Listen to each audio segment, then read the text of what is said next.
ओम नमो भगवते वासुदेवाय नमः। स्वागत है आप सभी का मेरे यूट्यूब चैनल पर। आज मैं आपको पुत्रदा एकादशी की कथा सुना रहा हूँ। पुत्रदा एकादशी का व्रत करने से सभी प्रकार की मनोकामनाएं पूरी हो जाती हैं। व्रत किस प्रकार से रखना है, किस प्रकार से भगवान की पूजा करें और कौन सी कथा है। धर्मराज युधिष्ठिर ने पूछा कि हे भगवान, आपने सफला एकादशी का महत्व विधिवत बताकर बड़ी कृपा की। अब कृपा करके पौष शुक्ल एकादशी का क्या नाम है, उसकी पूजा विधि क्या है और कौन से देवता की पूजा की जाती है, मुझे विस्तार से कहिए। तब श्री कृष्ण बोले, हे राजन, इस एकादशी का नाम पुत्रदा एकादशी है। इसमें नारायण भगवान की पूजा की जाती है। सुबह स्नान करें, स्नान करते समय नारायण का ध्यान करें, उसके बाद सूर्यदेव को अर्घ दें, फिर भगवान कृष्ण को स्नान कराएं, भगवान विष्णु को, लड्डू गोपाल जी को स्नान कराएं, उनके सामने तुलसी पत्र समर्पित करें, चंदन का टीका लगाएं और मंत्रों का जाप करें। उसके बाद कथा का श्रवण करें और संकल्प करें। इस चर और अचर संसार में पुत्रदा एकादशी के व्रत के समान कोई दूसरा व्रत नहीं है। इसके पुण्य से मनुष्य तपस्वी, विद्वान और लक्ष्मीवान होता है। इसकी मैं एक पौराणिक कथा सुनाता हूँ, ध्यान से सुनो। भद्रावती नगरी में सुकेतुमान नाम का एक राजा राज्य करता था। उसके कोई पुत्र नहीं था। उसकी स्त्री का नाम सभ्या था। वह निपुत्री होने के कारण सदैव चिंतित रहा करती थी। पुत्रहीन राजा के पितर रो रो कर पिंड लेते थे और सोचा करते थे, इसके बाद हमको कौन पिंड देगा। उस राजा के पितर मन में विचार करते थे कि ये हमारा पुत्र है, ये जीवित है तब तक हमें पिंड दान मिल रहा है, तर्पण देता है हमारे नाम से, ये अनुष्ठान करता है, लेकिन जब ये आयु पूरी कर लेगा तो इसके बाद तो इसका कोई पुत्र ही नहीं है, फिर हमें कौन पिंड दान देगा। उसके पितर भी रो रो कर पिंड लेते थे और सोचा करते थे कि इसके बाद हमको कौन पिंड देगा। राजा के पुत्र न होने के कारण बंधु बांधव, धन, हाथी घोड़े, राज्य तथा मंत्री, इन सब में से किसी भी चीज़ से उसे संतुष्टि नहीं थी। क्योंकि राजा के पुत्र नहीं था तो वो चिंता में रहता था, और जितना भी राज्य था उसका सब प्रकार का सुख और वैभव था, उसका किसी चीज़ में मन नहीं लगता था। वह दिन रात पुत्र प्राप्ति के लिए ही प्रयत्न करता रहता था कि कैसे मुझे संतान का सुख प्राप्त हो। वह सदैव यही विचार करता था कि मेरे मरने के बाद मुझको कौन पिंडदान देगा।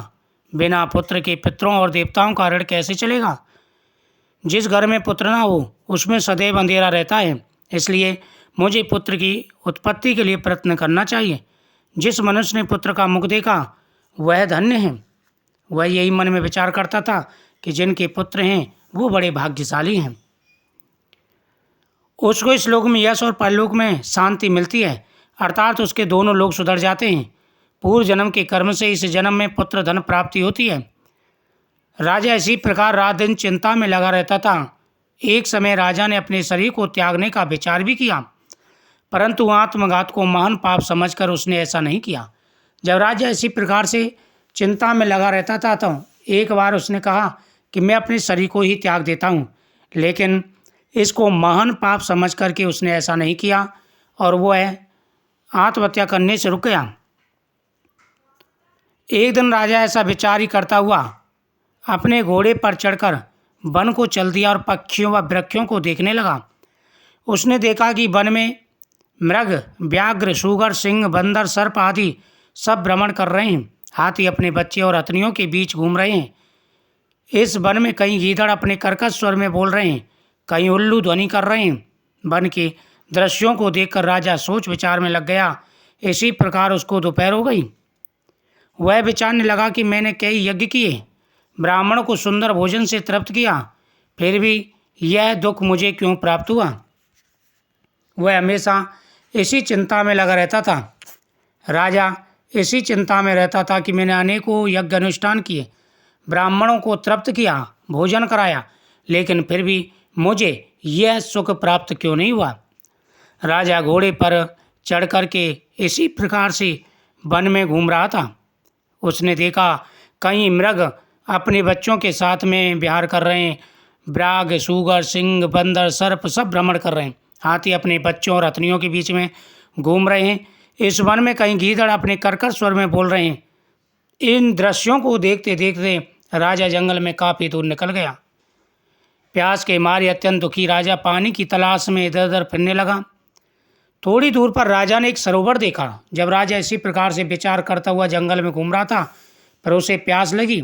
अब उसे पानी की तलाश थी, तो वह पानी की तलाश में एक सरोवर के पास गया। उसे सामने एक सरोवर दिखाई दिया। राजा बड़ा प्रसन्न हुआ और पानी पीने के लिए उस सरोवर में चला गया। प्यास के मारे अत्यंत दुखी राजा पानी की तलाश में इधर उधर फिरने लगा। थोड़ी दूर पर राजा ने एक सरोवर देखा। उस सरोवर में कमल खिल रहे थे तथा सारा हंस मगरमच्छ आदि विहार कर रहे थे। सरोवर के चारों तरफ मुनियों के आश्रम थे। उस समय राजा के दाहिने अंग फड़कने लगे। राजा शुभ शगुन समझकर घोड़े से उतरकर मुनियों को दंडवत करके उनके सामने बैठ गया। राजा को देखकर मुनियों ने कहा, हे राजन, हम तुमसे अत्यंत प्रसन्न हैं। तुम इस जगह पर कैसे आए हो, सो कहो। इस पर राजा ने उनसे पूछा, हे मुनीश्वरों, आप कौन हैं और किस लिए यहाँ पर आए हैं। जब राजा सरोवर के निकट पहुँचा तो वहाँ पर देखा, वहाँ पर बहुत सारे ऋषि मुनि जो थे वह बैठे हुए थे और स्नान कर रहे थे और भगवान की कथाओं का श्रवण कर रहे थे। राजा उनको हाथ प्रणाम करके वहाँ बैठ गया। ऋषियों ने कहा कि राजन, हम तुम्हारे बड़े प्रसन्न हैं, कहो क्या तुम्हारे मन में कामना है। तो राजा ने उनसे पूछा कि ऋषिवर कृपा करके ये बताइए कि आप लोग कौन हैं और यहाँ जंगल में क्या कर रहे हैं और किस लिए यहाँ पर आए हो, सो कहूँ। मुनि बोले, हे राजन, आज पुत्र की इच्छा करने वाले को उत्तम संतान देने वाले पुत्रदा एकादशी है। हम लोग विश्वदेव हैं और इस सरोवर पर स्नान करने के लिए आए हैं।